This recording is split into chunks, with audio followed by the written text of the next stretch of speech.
Welcome to the Modern Figures podcast hosted by Dr. Jeremy Wasom and Dr. Kyla McMullen, where we are elevating the voices of Black women in computing to inspire the next generation of Black female coders. This podcast exists to highlight the stories of Black women in computing, inspire high schoolers and the young at heart, and to dispel myths and preconceptions about Black women in computing. Kyla and I are from the Institute for African American Mentoring in Computing Sciences, or IMCS, which serves as a national resource for computing students, faculty, and industry professionals. And we are funded by the National Science Foundation. Our goal is to increase the number of African Americans receiving doctoral degrees in the computing sciences, to promote and engage students in teaching and training opportunities, and to add more diverse researchers into the advanced technology workforce. This podcast is funded by the National Center for Women in Information Technology. NCWIT is a nonprofit that convenes, equips, and unites change leader organizations to increase the participation of all women in the field of computing. Yes, thank you, sponsors. Thank you, sponsors. So today we have Dr. Jamika Burge. I'm sorry. They feel like Miller Rock. Oh, okay. What? Okay. They're not ready. Maybe they are. I don't know. They might be. I don't know. Hey y'all, it's so good to be here. Awesome. So we have known and admired Jamika for years. She is just an amazing woman who's doing amazing things in the field of technology, computing, broadening participation, you name it, she does it. Mm-hmm. Like, I just want to carry her back to the airport one day. Like, that is my, like, it's a dream. If I could just touch the hem of her garment. Oh my gosh! I'm not worthy. Yes, and she is definitely the definition of Black girl magic. Absolutely. I received that. Thank you. Absolutely. So we wanted to have her here because we know she's awesome. Mm-hmm. So you just wanted to talk to her about, just some things, what she's working on, what she's been doing, things like that. Well, I'm in good company. Thanks for the invitation. I am so excited to be here. So I want you to tell the people what you do, because I really don't know. There's so many things that you're involved in that it's hard to just say, like, this is who she is. This is who Dr. Burge is. Well, I appreciate that. And that's hard to answer, I think, because I'm still trying to figure it out. Okay. Right? I have a day job. I like you, am trying to inspire the generations to come. I'm trying to support those who are in the trenches right now. I'm also running my own thing, and I think if you don't know what you want to do when you grow up, which is my narrative each day of my life, then you try to do it all, and in the process figure out what you don't like to do. And so I'm probably the embodiment of both of my parents. I'm a person of all trades, like my daddy, but then I also provide that right touch of empathy to say, well, that may not be for me, like my mama. So I'm a work in progress, but I think at the end of the day, I believe in the power of owning my voice in this world, and to do that effectively for me has been through computing and technology. So does that help? Oh yeah. Yes. I guess that helps. It's still a little abstract. Well, that's kind of how I think. So maybe more questions. But we could ask some more pointed questions. Yeah, that's right. So I want to take us back to Rome, Georgia. Is that what we talked I'm about? impressed. That's right. I'm at Rome, Italy. I'm not Italian. But Rome, Georgia. Wow. So what was that like? Yeah. I grew up on a farm. No, I'm kidding. I did not grow up on a farm. You have a cow named Bessie? But I did, I have two siblings. I'm the oldest of three, and we grew up in what those around us would call the boonies. You had to walk to the end of the road to get to the road to take the bus to get to school, right? Oh, wow. And that was normal, right? That was normal for us. And I grew up in a family where my parents always supported education and always taught me as the oldest to take care of your sister and your brother, which is what I did. And it, for me, was an opportunity to learn how to be at my best in a society and a community where people cared about me. I lived near all of my family, at least most of them. We went to school together, went to church together, and it was the beginning of me, of how I see the world. And I remember being really young, maybe 6 or 7 years old, and for the first time thinking, yo, well, not yo, but yo, right? I see myself as a black girl. And that, for me, I think, helped me to shape who I was. I didn't know what that meant, but I remember for the first time actually extending my hands in front of me and saying, yo, I'm black. Oh, and I'm a girl too. And I remember being really young, right? And that's a big deal. That's existentialism, right? Yeah. And I'm like, I had no idea what that is. But early on, it shaped who I am and who I considered myself to be. And I think even as someone who looked after my family and looked after my siblings, who are both incredibly amazing adults now, and who continue to teach me, it became part of my narrative for the world. How can I give back? How can I be the black girl who grew up in a small town and have that impact across the globe in a way that changes at least one life, if not more? So that's kind of how I started out. Asking those questions. Why not? How come? Let's do it. So did your parents kind of formulate this inquisitiveness? Right. Like, did they inspire you to ask those questions, or were you just precocious in that way? Like, is that just who you were? It's who I was, but I also grew up in a time where, I'm not that old, by the way, but I grew up in a time where you sat down and you listened to your elders, right? And so I've always been a person who asked a lot of questions, and as I've gotten older, I've become more comfortable in how I show up in asking my questions, which is an important evolution. But when I was a kid, I sat around a lot of elders and listened. And I was at the feet of those at the table, listening and trying to learn what it's like to show up with wisdom and grace and knowledge, and perhaps a voice that the broader world wasn't ready to hear, right? And what does it mean to still elevate in that space? And so I wasn't the one who was always pulling on the coattails asking questions, but I was always the one who was listening and watching and paying attention. And I think that's in many ways part of my introverted nature. I am a proud introvert. Which I don't exactly believe, because I'm learning this thing about introverts, that they can have these extroverted days moments, presentations. They can present themselves as extroverted. Well, let me tell you. See, we're talking about growing up. I grew up as someone who was highly influenced by my grandmother, both my maternal and my paternal grandmothers. But my maternal grandmother used to force, and I use that word very purposefully, but forced me to participate in these oratorical contests. And if you're not familiar with those, they are events where you write your speech, you memorize it, and you recite it in front of an audience. Was this in like a church? You know the church was going to be part of that. Totally Southern. Yo, I claim and embrace my Southern roots. Big city girl with a country heart. And I hated it. I did not like it because it forced me to get in front of people and to talk, which was not comfortable for me. And I never had a choice. It was something I always fought against, but my grandmother, without batting an eye, let me know that it was not an option for me not to do it. Mom. Thank you, Grandma. I'm telling you, grandmas know. And every year we would do this, and I tell you to this day, it is one of the things I am most grateful for.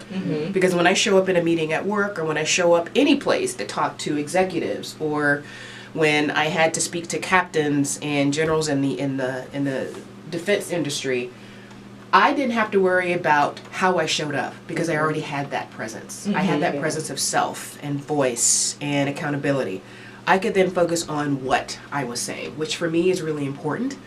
And that training of growing up, learning how to speak, learning that when I'm in front of people and I'm looking down, and having that auntie in the voice saying, look up, and in the audience saying, look up, owning my voice, or it's okay, honey, it's okay, take your time, right? Those kinds of things really helped me to grow, not just as a speaker, but as a person, and having that connection, and knowing that I could have that connection with people that I'm connecting with and talking to was something I learned really early. So that belies my introversion. And, you know, people will say all the time, you're an extra introvert, really? And I am absolutely an introvert. You know, there's ambiversion, right, which is sort of this connection between the two.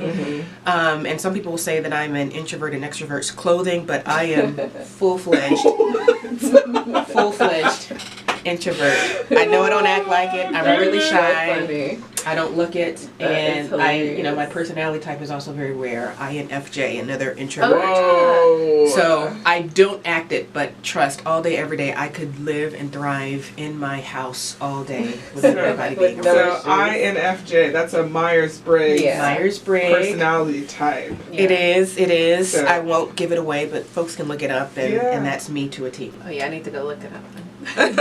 So what about your parents? Like, what did your parents do? My parents were and are entrepreneurs. My dad has always been someone who has created opportunities and explored them. He's in construction, he's an auto mechanic, he's a carpenter, he's our hero. He inspired me to want to have my own company someday, and to recognize that if I wanted to do anything in this world, then I had to create that space for myself. And he was the first one who taught me, I really can do whatever I want to do on my own terms.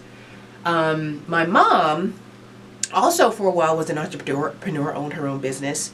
And I'm proud to say recently completed her college degree. Awesome. And that was really exciting for all of us, because she's one of those people who empowered me, the first in our family to get a PhD, certainly in computer science. And my sister, who is pursuing a graduate degree in counseling, and my brother, who is also an engineer. I mean, these are pretty amazing careers that she, and my dad, of course, but that she encouraged us as young women to pursue. And we thought it not robbery, and could only be excited when she decided to also do the same for herself. And so my parents are and continue to be, have always been a really big part of my life, and inspire me in ways that I don't think they know. And I'll finish by saying that when I was in grad school, it was funny because I would speak to my parents and my family once a week, call on Sundays just to check in, because if they didn't hear from me, they knew something was happening. I had to be on the grind, you know how it is. And they could tell in the tenor of my voice, or the temper of my voice, how things were going. And even though they hadn't gone to college, they hadn't gone to grad school, and they certainly didn't know what I was going through, but they knew me. And they knew how to encourage me and to give me the support that I needed to not just survive, but to thrive. And I think to have that kind of connection at home was for me enough to know, okay, I can really do whatever I want to do. And I'm blessed to have that, and I'm so fortunate that they instilled in me and my siblings the knowledge that you really can do whatever you want to do. And it's that connection, and then it's that narrative for me that was an intentional decision to also recognize that computing and technology was the vehicle to getting there. So what was your first introduction to technology, or just science in general? Well, I always liked science. I liked science and math in school, but I didn't know much about tech or engineering. And in fact, my first real connection with computing was, and formally introduced to it, was learning typing in my senior year of high school. And that really doesn't matter. That doesn't count, right? Right. But officially, I started college at Fisk University, HBCU in Nashville, Tennessee. What? HBCUs. As a business major. And my work-study appointment was in the computer science department. And every day I'd walk in, my manager, who was at the time the chair of the department, Mrs. Vivian Fielder, would say to me, you know what, you're too good at this stuff not to change your major. So I didn't know. And I'm doing stuff like helping with our first website, which was cool. I'm managing the lab, helping to troubleshoot the technology in there, not something I'd ever done before, right? But I just started doing it. And she said, "You're too good at this not to change your major." So I didn't know if she was just telling the truth and I'm really good at this, or just trying to get more people into the program, right? In either way, it serves its purpose. I'm telling you. And she'd say that to me, and by the end of that first year, my first year in college, I had changed my major and I had my first internship. So to me, I thought, yo, if I can do this, if she can help me do this, how much more is there for me? Because she would say things like, "Oh, you're a woman, you're a person of color, you're smart at this stuff, you should really think about this." And so if by the end of my first year, that marker of having an internship for me was the icing, right? It was like, okay, maybe I can do something with this. And so that was my first introduction. I was in college, so I did not have the summer camp experience as a kid, or, you know, I didn't have those people around me who were in engineering or tech. So that was for me the first introduction I had as a college student. Wow. That is really cool. And it also speaks to the power of just like timely mentorship, because there's been so many key points I know in my life, Jeremy's life, where there's a mentor who came in and said, "Now turn this way." Do this. You know, I know you think you're doing what you're doing over there, but just look at this and go in this direction. That's the story of my life currently. So, yeah. Exactly. And then what does that mean, right? Because I was focusing on what she was telling me and wondering if that was the right thing to do, not on the fact that this is a person who looks like me and she knows a few things. So I was having to reconcile what she was telling me and how that really did matter. And so, yeah, to your point, Kyla, what does mentorship mean? And it isn't just somebody telling you something, it's someone whose experience is being brought to bear in that relationship. And I had to trust her, right? Oh, yeah. And to trust that even though I was doing well in my business classes and really rocking the economics, right? Right. There was more to the story. There was more to life. And again, I'm thinking business because my parents were entrepreneurs, right? So I didn't consider that tech or engineering or even the math that I was really good at would make much of a difference. So it was really helpful to have that perspective. So this was towards the middle of your undergraduate program? The straight beginning. The very beginning. First day on campus, I had work study as part of paying for my education, right? So my first week on campus was a mix of classes and getting acquainted with the computer science lab. That's amazing. So that like intervention changed the trajectory of your education entirely. Because if you had a work study in any other department, that may not have happened. We may have never met. Right. That's precisely the case. Yeah. And the reason I chose business is because I was actually considered myself a master English and literature student. And while I took AP Biology, which I enjoyed, and I took AP English, I was on my way to being a business communicator, which was an area of study that I didn't know what it was, but it sounded good. But my university didn't have it as a major, but the closest thing was business. And so I was sort of like, okay, Russian roulette, where do I land here? And it was completely arbitrary that I chose business, in part because my parents are entrepreneurs. But I thought, well, maybe with business I can figure out what's next. And so, yes, it was absolutely a decision that changed the trajectory of my life, because since then, I've not had to really apply for any job I've ever had. I've not really had to wonder what kind of learning opportunity I would need to succeed or advance. And every step I've taken has been divinely ordained, of course, but has been something that I haven't had to necessarily struggle with because of that decision to change to, I think, computing, because it not only changed my options in tech, but it changed the way I think about things, right? That systems thinking, that what am I trying to accomplish, that being really open to all the solutions, but honing in on what's working, and really thinking broadly about, what is it that we're trying to accomplish? So it really helped me to be a master researcher in thinking about what I wanted to do. So yeah, that's a good call out, Jeremy. Yeah, so speaking of research, that means at some point you got an exposure to those skills and someone maybe pointed you in the direction of graduate school. Did you have another person who who took you that way, or was that something that you decided kind of on your own? Enter again Mrs. Fielder. My Okay, shout out boss. Mrs. Yes, Fielder. Mrs. Fielder. Yeah. And, you know, she was my first Sheroes. And, you know, I struggled with computer science as a student. I mean, I did okay in the classes. I mean, we all know, those of us who've taken the classes, they can be a struggle. And for somebody like me who'd never programmed in my life, it was the first time, right? The first time I learned this stuff. Yeah. And I struggled up until I was graduating with, is this for me? Can I do it? And I would ask speakers who came in to talk to us, I would always ask Mrs. Fielder, other teachers, am I missing something? It seems that I should be doing better at this or getting better at this. And every time the answer was, you're doing the right stuff, you're doing the right things, keep persevering, it's all going to work out. And I didn't buy it. I thought, no, surely I started this game too late, right? Or something's just not happening for me. Sounds like some imposter syndrome. Right. Well, exactly. And who knew what that was at the time, right? Yeah. But something just wasn't working. And finally it clicked for me where, again, in the conversation with Mrs. Fielder, I was about to graduate and I was entertaining a marketing job at Pfizer in Manhattan in New York City. Okay. That I was like, yo, this is what I'm doing, Mrs. Fielder.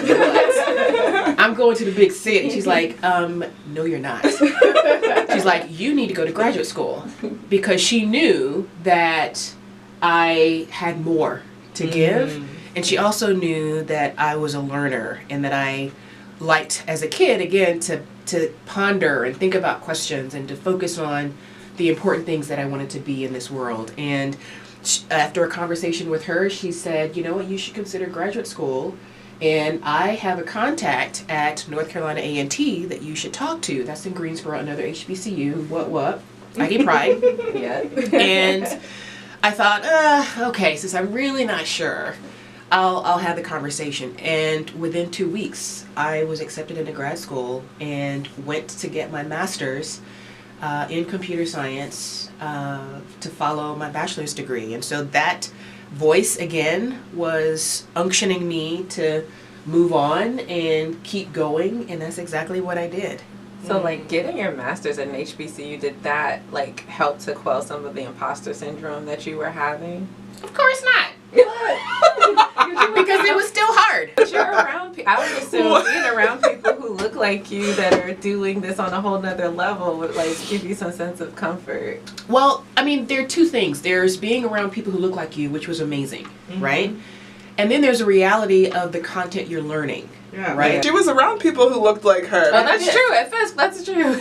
Yeah, so it's... So, I mean, and there weren't that many. I mean, there were never a lot who are in the computing or engineering, at least at our smaller liberal arts college, right? But there were certainly more people. But I appreciated that I didn't have to focus on being the only one, right? So that wasn't the narrative that pushed me into deep thought. For me, it was, how do I make a career out of this? What's next for me? Okay. How do I decide what makes sense for me? Because I was still struggling then, because at the time I was focusing on AI and agent-based technologies, which I enjoyed, but was like, this kind of isn't it either. So And so- artificial intelligence wasn't your jam. AI It was not, I mean, it was cool, and it was closer to the people side of technology, because I also knew that I didn't want to code all the time. I could do it, and it was part of how I created myself and part of the struggle, right? Yeah. But it wasn't something that I wanted to do. I wanted to be the creator of the systems. I wanted to connect people to the right experiences, and we weren't using those words at the time, right? But we were thinking about human-computer interaction and you know what that means. But I hadn't heard about that yet. And so at least working with agent technology and artificial intelligence was a way of thinking about, okay, now this is something that uses the way people think in working with technology and creating technology in really meaningful ways. And so for me, I was fortunate that I didn't have to focus as much on being the only one, because that was never my narrative at that point, right? But I focused more, and I was able to focus more on what does this mean for me in the longer term. You got your master's, but you're Dr. Jamika Burge, so Right. that means you went on and got a PhD somewhere. Because I wasn't done. I wasn't convinced, right? right? You were really an imposter, so you were. I'm telling you, and I tell you that. Let me tell you this. You're right. It didn't stop there, and I think one of the amazing benefits of being at HBCUs is that we didn't have to focus on the things that trip us up. If we weren't there. So I didn't have to worry about being the only woman. I didn't have to worry about being the only black student in the class. And with that comes a huge release that I could focus on the things that matter, right? What do I want to do? The school part, right? And I'll tell you, after finishing my master's, I taught for a couple of years at Spelman College. So there's a theme here if you're not following. I taught for a couple of years at Spelman College because I knew that I wanted to go back into the university setting. And I thought, well, if I stay connected to a school, that will help me. And indeed it did, because 2 years after starting at Spelman, I decided to go back to graduate school, and I went to Virginia Tech, which is where I got my PhD. And that was very different. Blacksburg, Virginia. I was just about to say, don't know. Another small, rural kind of town. The only thing black in Blacksburg is the name. So it's Black Lesburg, right? And I don't have to say what you're already saying. So it was a very different environment. Culturally, the classes were different. And I tell you, I remember very vividly one of my first couple of weeks there, where I was the only black person in the room in the class, right? And was dealing with some of those biases without really understanding why. But I remember being in a class and having this conversation around what does it really mean to belong and to have a space here. And on the one hand, there's that experience, and on the other hand, the professor is not able to use the projector from his computer, right? And everybody in the class is like, oh my gosh, how are we going to see the slides? And even he struggled with, well, my computer isn't working, and I do have these slides, and I have to talk to them, and everybody their heads are exploding because they're like not able to see these slides. And I'm thinking, why don't we just talk? Right? Or did you just forget the information? What's the challenge? And it made me think, because we didn't have a computer-based, presentation for showing slides and having class lectures. And it made me think, I was really able to not only focus on the content, but the challenges and the lack of resources that a lot of our HBCUs have just equip me to think, let's just do this. How about we just focus on this? Because everybody was panicking because things were not happening or working the way they expected. And I remember thinking, this is really not a big deal. This is a Tuesday. Exactly. Right. And I remember being blown away by that. And that was the first moment at which I truly appreciated my HBCU experience. Because for all that people may struggle with in the purpose or even in the benefit of HBCUs, the beauty of what they offer is the opportunity to focus on what matters in an environment where you are certainly not forced to be the only one, but it prepares you for when you are in the spaces where you're the only one, where you can thrive. And that I really appreciated in that moment of, the sky is falling, we can't use the presentation, we can even use the projector, how do we proceed? That is hilarious. So Jamika, what inspired you in graduate school? What was graduate school like for you? I hit the ground running. So I'd already had, let's pick up at Virginia Tech. I already had my master's, and so in some ways, I hit the ground running and was perhaps in a different space than students who were just starting out in grad school there. And in my mind, it was an opportunity to grow other parts of myself as much as I grew in learning content. So I was a leader. I was the president of our grad student council. I organized the group of us who studied our quals together.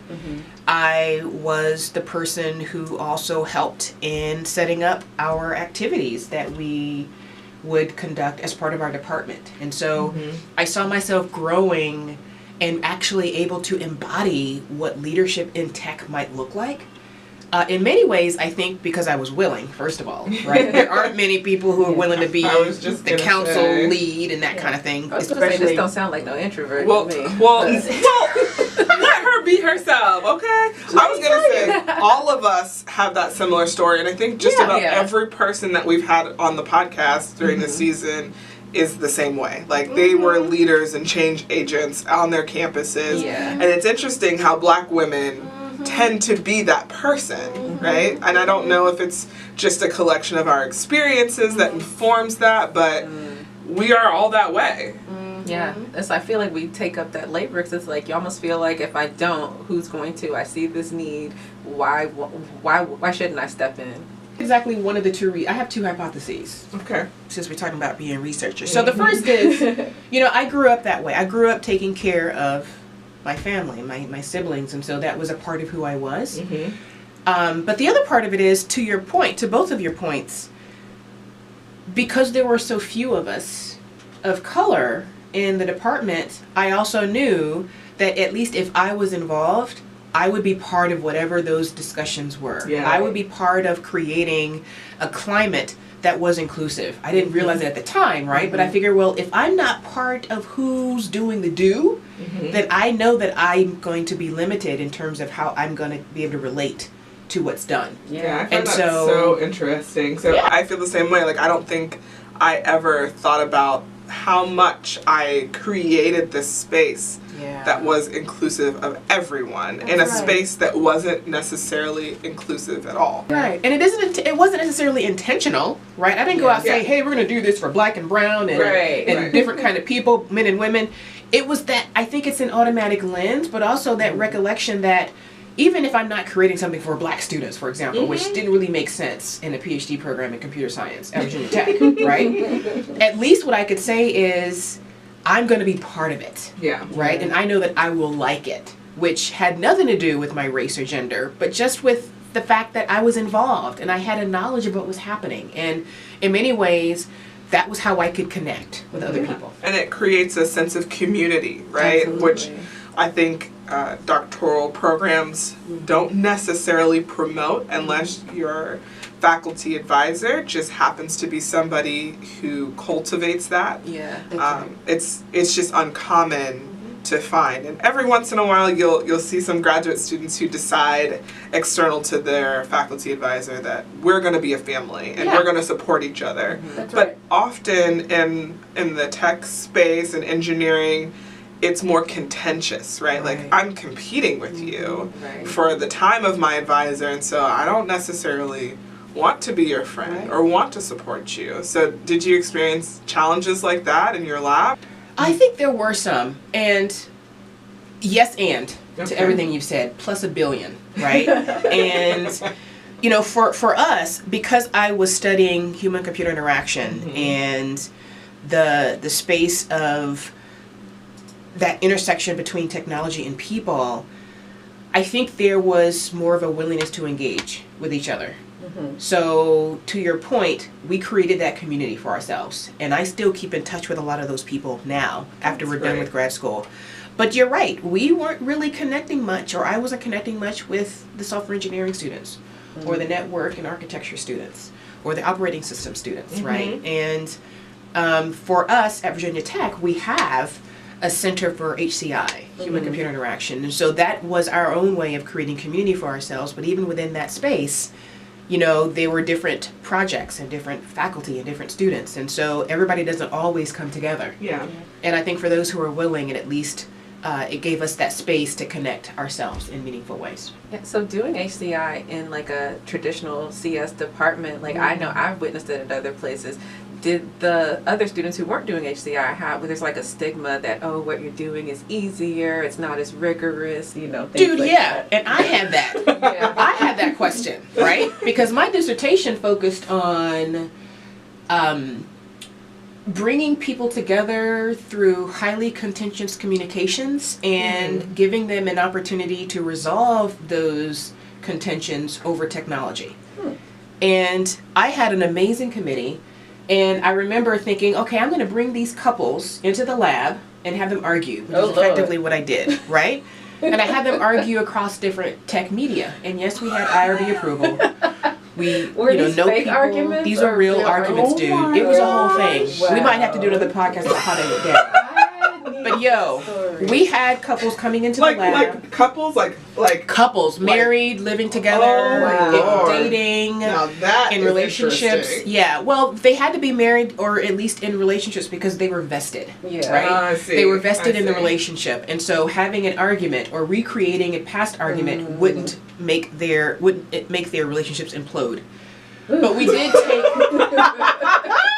did take care to ensure. I'm looking at the camera, I'm looking at you too. I'm looking at the IRB powers that be. Right. We did all the right things to make sure that this was healthy. We even connected with the campus counseling center I could see to needing that. provide resources. But the point is, we were using and engaging in, at the time, questions that were just part of becoming part of the mainstream of how we connected online. Social media, right? Okay. How do you stay connected perhaps when you're not living in the same space or when more and more of our communications are online and virtual. And so it was really starting to change the game, at least for me anyway, in how I saw technology as an enabler or a hindrance, as it were. And so I would say to my committee, at least in the first go rounds, is this okay in the computer science department? Right. Because this is psychology, this is sociology, this is communication, it's psycholinguistics, right? There's a lot. It's all the things that I actually loved, but questioned, is this computer science? Isn't that amazing how where you started kind of circled back through your Dude! connected all of the pieces of You into win your dissertation. the gold star of the day. That's exactly right. And so what I was learning is I'm pulling together all these things that I really liked, which were not inherently technical. Yes. Right? We're talking language. We're talking business. We're talking entrepreneurialism. We're talking what do you want to be when you grow up, right? It's not I want to be a tech creator. But I was learning in that moment, in that experience, how to connect those passions in a way that made me not only marketable, arguably, right? People can say I'm maybe not, but that also meant that I had a job in the tech space. Yeah, you literally wove your passions together and created, and that's what a doctoral degree can do for you, right? Like you have the opportunity to create something novel and new and in a space that nobody's ever heard of, right? And you make it scholarly because they're your passions. You know the research, you know the work. So that is wonderful. That is amazing. Just end this by saying too, to your point and to my own feelings of inadequacy, I would say to my committee, can I do this? And they said, we're your committee. And we're saying it's okay. Right. So what's the problem? And that's all I needed to hear. And that support is amazing because, like, just back to the whole, like, East Coast, West Coast sort of beef between, like, HCI and more traditional computer science. Like, I always think of it as they think, oh, you're doing psychology with diet computer science or computer science light. But it's like, no. I have these advanced degrees in computing and I have a technical knowledge in this whole other field or these other fields. So, you know, that's my main gripe with like the perception of HCI research. Just because you deal with people doesn't make your work less technically sound, doesn't make you less of a computer scientist, a person in technology. So I love the fact that you can just weave all these things together and like exactly what you did not exist at the onset of you trying to, you know, start off in this career. It also, like, just timeline wise sounds like you were in a very new research area, period, right? HCI was not around and prevalent across the country. It's still not very prevalent across the country. So, I mean, of course it would feel kind of against the grain in some ways, right? Oh, totally. I remember having conversations with my advisor and she would say, you know what, this kind of research will make you famous. Wow. She said that to me and I remember that vividly. Because on the one hand, I thought, okay, that's pretty fly, right? That's cool. But on the other hand, I'm like, I'm just trying to finish. I'm just trying to get out of here. And so I I think too, I had to come to terms really quickly too with why I was getting a PhD, right? It wasn't necessarily to become famous or to be a center of attention, which actually eventually came, right? I mean, at some point, a couple years later, I was featured in the New York Times and had the good fortune to be recognized for the work that I was doing. But at the time, I'm like, yo, I'm just trying to get on the other side, and it wasn't something that came quickly for me. But I finally recognized that I was getting a PhD in part to really be able to do whatever I wanted to do in this world. Yes. Right? Because it really is a gold card or a platinum card, right? Yes. But it also, for me, was an opportunity to show others, especially those who look like me, that you can do this too. Yes. Right? And we can talk about some of the not so good moments of the experiences I had in grad school and even coming to terms with my own power and owning that power. But I think at the end of the day, you cannot become it easily if you don't see it. Yeah. It's not impossible, but it makes it much easier to see. And I wasn't seeing that around me. And I had made up in my mind that, you know what, I'm going to do this not because I'm so impassioned about it, which, you know, you have to be to do a PhD, let's be honest. Absolutely. But my real interior focus in many ways was, you know, we got to show somebody else it can be done. This is the be the change you want to see in the world. That's one of my kind favorite of quotes. attitude. That's Yeah. my Wi-Fi name at home. Be the The change. change Be you the wish change. to see. Because It's one of my favorite quotes. It's so true. It's so true. Well, that's Yeah. so funny. I literally just sent a meme to one of my mentees yesterday that said, I'm going to paraphrase if I can't find it quickly, but it is basically, you were brought to this mountain to show others that you can overcome it. And I think that is her all the time. All the Yeah. time. Bless you. I feel that. Yeah, you were assigned this mountain to show others it can be moved. I think I'm still doing that, right? I look and see so many amazing women, irrespective of her color, but women who are really shifting the landscape in tech, in design, which is another space that HCI really lives. But I have a hard time finding someone who's done what I want to do. Yeah. And it's in part because I don't really know what that is yet. I know what I don't want to do. Yes. But Which is huge. it's Right. huge. That's a huge. That is probably Big the most piece. monumental thing that you can do is decide, Right. I ain't doing that. Plus a billion to that journey. Plus a billion. Not plus one, plus a billion. But I am inspired by what other women are doing. And I know that some people look at me and say, well, what are you doing? What exactly do you do? Because I do it all, or at least Yeah. believe that I can, but I also believe that you can't do it all very well. Yeah. And so what I've also learned and had to learn to do is to be very protective and judicious with how I spend my time, because you can do too much of a good thing and not have impact. Oh, yeah. Oh, that's absolutely Oh, yeah. true. So, speaking about all of the things that you do, let's talk about what actually is paying the bills. Good Yeah. point. Because we all got to get paid somehow. Right. So, I know that you work for Capital One. I do. I've been at Capital One for just over 2 years, and I'm part of our design organization, which we call One Design. And design is really the space and industry where we do human-centered design work. Okay. So we have partners who are product partners, tech, engineering, product management, and product owners, where we help to change banking for good. Could you define human-centered design work? Like, if you were going to give some examples of what that looks like to a layperson. Yeah, well, I'll give it in the context of what we do at Capital One. Okay. So,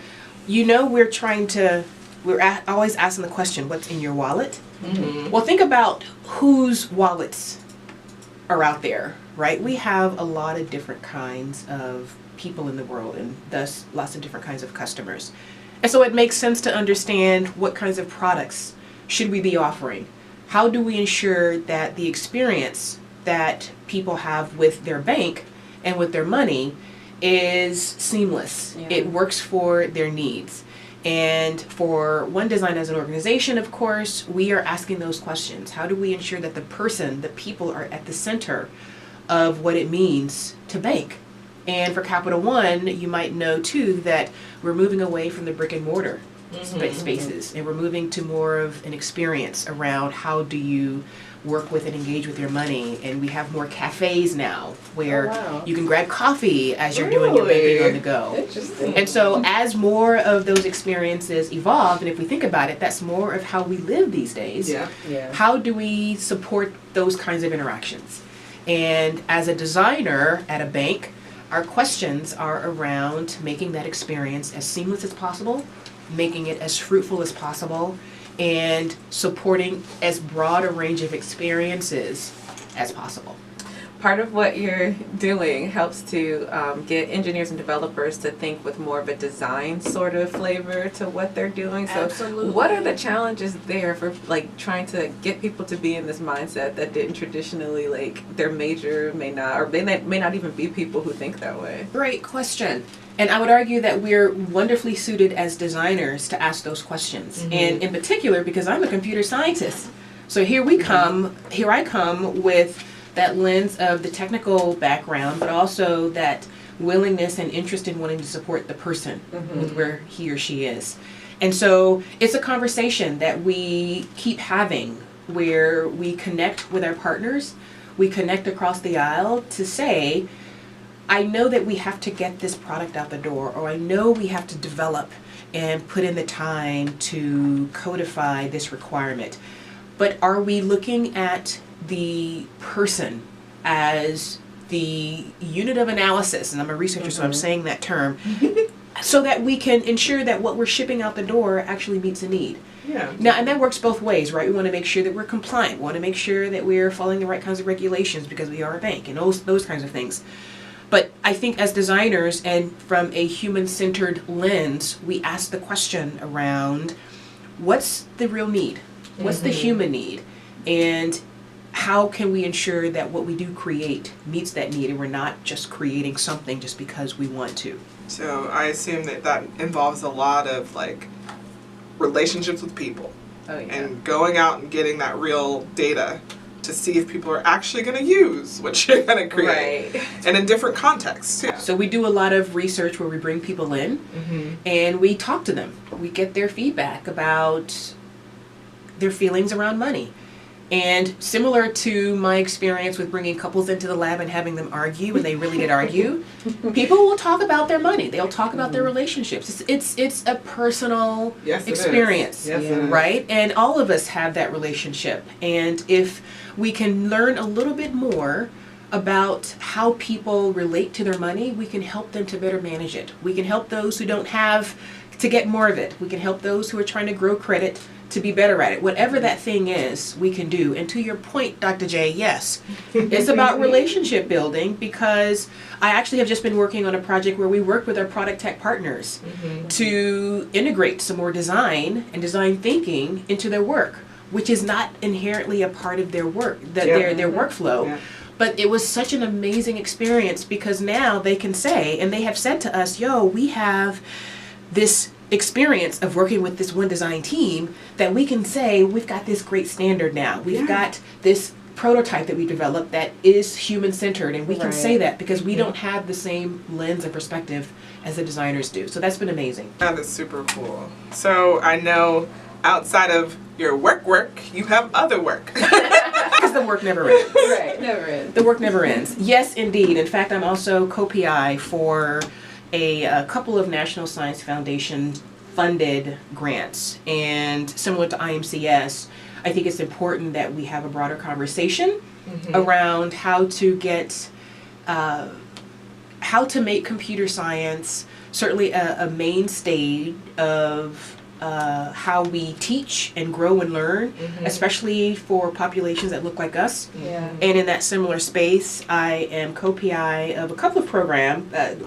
projects, and a third that I'll talk about in short order as well. But the first two really focus on building the capacity of our young girls, and our young Black and brown girls in particular, in computing and computational thinking. And the first is what we call GRT, Girls Rock Tech, where we partnered with Black Girls Rock, which is led by Miss Beverly Bond out of New York City. And it's been an amazing experience working with her and her team because they have already an amazing story, an amazing narrative around what it means to empower women It's and beautiful. Black women, right? Yeah. Because if we don't, you Images will. alone. Right. Alone. So you might recall the award shows on BET where we are celebrating amazing women Yeah. in very different areas. But our work with them was to add a computing component to their amazing leadership model. Nice. Yeah. And it's been a great opportunity because not only do we know, or many of us know, what that Black Girls Rock brand is,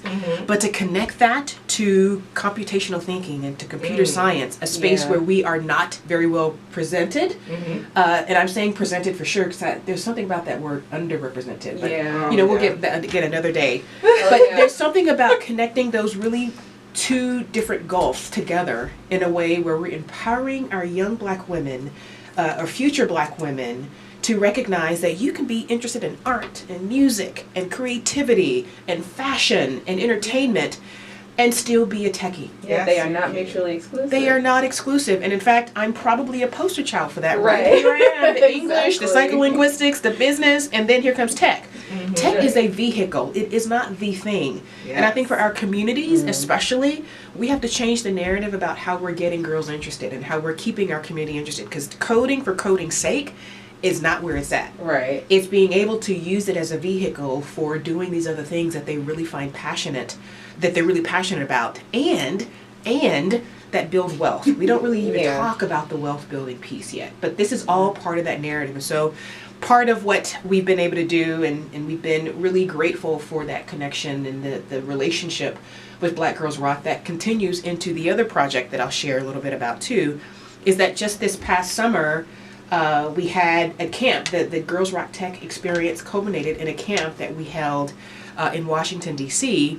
And most recently, we were contacted by the office of Michelle Obama and were gifted tickets to attend her book signing in Washington, D.C. just a couple of weeks ago as a result of our relationship with Black Girls Rock, which, again, is a part of how we're trying to amplify the benefit of tech in these spaces. And as another added bonus, I was also contacted, again out of the blue, at least it felt to me, to be part of the pre-show for Mrs. Obama's book tour show, where I was able to talk about what I'm becoming and share a little bit about who we are as a community of Black women in tech. And I was able to share my truth with 13,000 people in the Capital One Arena in Washington, D.C. So it was a pretty amazing experience. And really, for the girls that we brought to be able to see that made it worth it. So this is why I'm freaking out. This is why I said at the beginning, she is the definition of Black girl magic. She's so modest. Yes, in case you didn't really believe what I was saying at the beginning of this show. Saying, Michelle Obama and her, they best friends. My heart is palpitating. It is palpitating. Well, wow. I tell you what I said I'm becoming. You know, because they were actually, I shared the stage with other people, including Felicia Rashad, which is so amazing. She's amazing too. Just a beautiful spirit and a soror and all that stuff. But we were asked to get on stage. There were 5 of us to get on stage and talk about very briefly who we are and what we're becoming. And what I said was, I'm Jamika Burge. I am a Georgia native. I have a PhD in computer science, and I'm a girl who rocks tech. And I'm becoming a mogul who's changing the game for Black women and girls in computing and technology. I love it. Yeah. I own it. You better live that. I told y'all just to touch the hem of her garment. Oh, Jesus. But we're still not done with all of your passions and the things that we should keep moving. So yes, and the Girls Rock Tech project actually filters into a broader project that we're working with that's, again, NSF funded, which we call Bright CS. And that's an acronym that means building student retention through individuated guided cohort training in computer science. And what that really means is that we are working with schools in Northern Virginia and in New York City to do 3 things: to create curricula support for our Black and brown girls in these schools, to provide a 2-week camp experience, because we recognize that a camp or even a weekend or after school activities alone aren't sufficient to create experiences that keep our girls engaged. And then the third piece of that is a mentoring program where we are engaging mentors, or who I like to call co-creators and collaborators, who look like the girls we're serving, so that we are creating an ecosystem, a computer science ecosystem for these girls, such that they can see what it's like to become a computer scientist, or to work, or to be a computational thinker. Because I'm biased, right? I certainly want all these girls to become computer scientists, but the reality is they may not. But if they think in terms of how they can solve problems more effectively, if they can use a systems-oriented type of mindset in solving problems, they can position themselves to do whatever they want to do. Especially in the context of those things about which they're passionate. And so given those three spaces, and the fact that girls are participating in this program together in a cohort model, they're building their own network. They're building their own space and narratives around what it means to succeed in these spaces.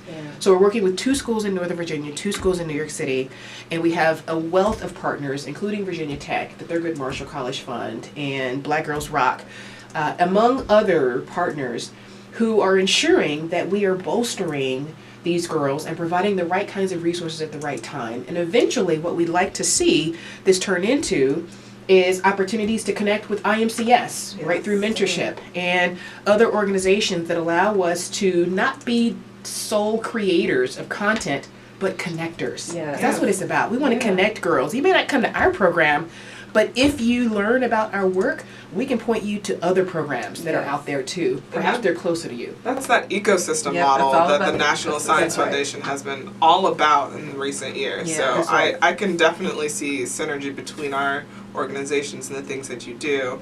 I know that you have a company too. I do. It is my own tech consultancy and tech startup, where I do a lot of work in helping partners identify areas to both either apply human-centered design to their work, or to have broader conversations about what inclusion means, and what I like to call intersectionality, because there are these different slices of who we are as people that help to connect us as opposed to separate us. Can you briefly just tell us, what does intersectionality even mean? Well, intersectionality as a term was coined many years ago, and we hear Professor Kimberly Crenshaw talk a lot about it as a way to describe the ways in which Black women in particular are either disenfranchised or seen as recipients of how they're treated in society, right? We can see that Black women or race and gender are different streams of experiences. And in many ways, if you're familiar with The Double Bind by Dr. Shirley Malcolm, where she talks about being a woman of color and or a person of color and a woman, there are these 2 streams, so that often we don't know if you're biased against us because we're women or because we are people of color. And often, or both, right? And arguably, as Black women, they're so intertwined that there's really no way of excising which is which. And so I use the term to talk about, at least in the computational space, of us figuring out how do we connect with who we are as people, because that allows us to be more inclusive. I might very well have more in common with a white brother from the South because of our shared experiences than I do from a sister from the Northwest. And that's not because, it's because we're moving beyond gender and we're moving beyond race, which are obvious, right? And we use and talk about D&I in a space because it helps us to identify these pockets of separates.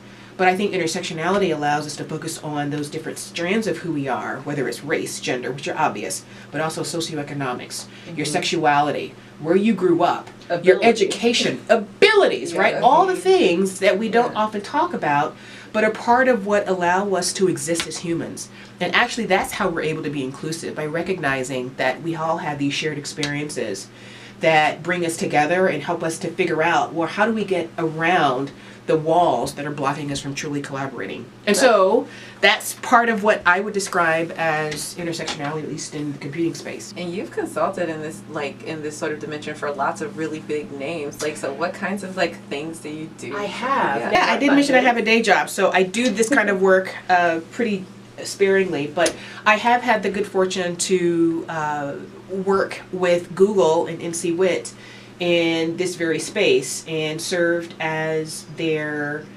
curator and moderator for their Black Women and Girls in Computing Roundtable that we had a couple of years ago. And it was an opportunity to have a broader conversation around not only the needs of Black women and girls in computing, but how do we move beyond a conversation to being actionable. Yeah, and that's why we appreciate the funding that they've given us, because really they've given us a vehicle to allow Black women to communicate their stories, right? And to highlight what it's like for us in tech, right? And they've been doing that for quite a while, and we're happy to have them back us in this podcast. And everyone who's here is being funded through funding from them. Yeah, NC WIT and National Science Foundation and other entities. And I also want to share that, you know, that conversation at Google with Google and NC WIT a couple of years ago was a continuation of some conversations that we've been having around Black women in computing more broadly. And it moved our conversation where we decided, you know what, we just need to identify an organization in a community where it's for us and by us, which led us to start blackcomputer.org, which is spelled Black Compute, capital H-E-R, which really stands for the community of Black women and girls who are in the space of computing and technology. And we are actually prepping for our fourth conference, our fourth convening next year in Washington, D.C., where we continue those conversations. So yes, support and conversations with organizations like NC WIT, but also the National Science Foundation and others of our funders for our conference and beyond have helped to create the space for our own narratives. And in fact, that's one of the things that we discovered in our own research is having our own voices and sharing our own narratives in our own ways is critical in empowering us and our community towards ultimate success. So Black Compute Her is not just an event, right? It's an organization that you've created with several other Black women in computing, right? So more details. I want to know everything that you have to share about that. Yes. Well, first you can find out more about Black Computer at blackcomputer.org. That's BLACKCOMPUTEHER.org. So it looks as though it looks like Black Compute Her. But you say it like Black Computer, right? Like we say the word computer. And so what's really fantastic is I'm one of three co-founders. Quincy Brown and Jaquita Thomas are my contemporaries. We were in graduate school around the same time and have our PhDs in computer science, and approach the community of supporting Black women and girls from a research perspective. We are not just for researchers, but we recognize that there's a lot that goes into creating community and supports and resources for our unique needs. And so we started 3 years ago, or a few years ago, as a research working group where we brought 25 other women, Black women in this space, and we hashed out what it looks like to create this kind of community. And from that beyond emerged research-rich and focused opportunities for us to lay out how to support this community. And it's led to having 3 conferences so far, and our next conference is in Washington, D.C. next April 4th through 6th. So we look forward to seeing folks there, and are happy to also partner, and we know that there are lots of options out there for people, whether it's Afro Tech or Black Women Talk Tech. We actually see this as an opportunity to complement the amazing programming that's already out there.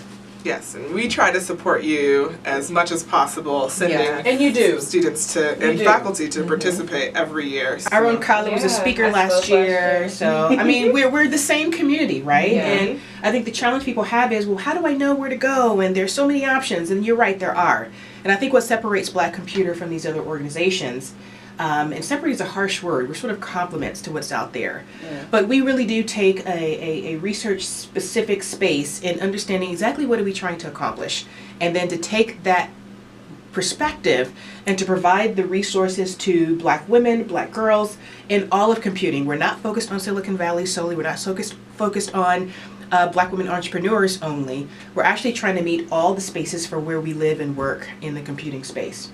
And it is a beautiful time. I know I cried when I went. Like, it was just so emotional to be in a space like that. It's huge, right? Yeah, it feels like chicken soup for your Black computing soul. Like, it's Yes. just, you come just, That's I just come out awesome. so full. Like, even when I spoke, like, telling my own story, and I've told it so many times, I cried. Like, just having, like, the sisterhood, the camaraderie, just the sharing of experiences. Like, it just feels it charged some battery I did not know I had. What tech conference can you go to that mixes tech speak? Because we've had LaTanya Sweeney, who is amazing in privacy and computing and just how do we use data, and mix that with Michaela Angela Davis, who was one of our keynotes as well, right? So where can you, and to talk about health and wellness. We do that all, and we, again, are very careful to say that we're not just a conference for Black women, we're also Black women who are putting together this experience, and so that really means a lot. So this has been a wonderful conversation. Oh, yeah. I have learned so much about you, and I admire you way more than I already did. I don't know if that's even possible, but it's amazing. Your story, how you've been able to impact our community, the things that you're doing for Black women and girls, it's inspirational. It's phenomenal. And we are so honored that you would take time out to be here on our podcast. So. Yes, thank you so much for gracing us with your presence today. With her Black girl magic. Yes. Thank you for the opportunity. It's hard to say goodbye, but I wouldn't be here without you. So I look forward to continuing to link arms as we move forward. So thank you for the opportunity. Absolutely. No problem. So where can people find you on social media? Well, they can find me at j.jurius on Instagram, and also at JD Burge on Twitter, and you can find me on jamikaburge.com. Okay. As always, you can find us on our website at modernfigurespodcast.com. You can ask us questions at askus@modernfigurespodcast.com. And you can find Kyla and I on Twitter. Kyla is at Dr._Kyla, and I am at Jeremy Waysome. So until next time, drink some water, eat some vegetables. And be extra, like guacamole, because guacamole adds quality. It isn't just extra for no reason. Hallelujah, Like amen. some of y'all.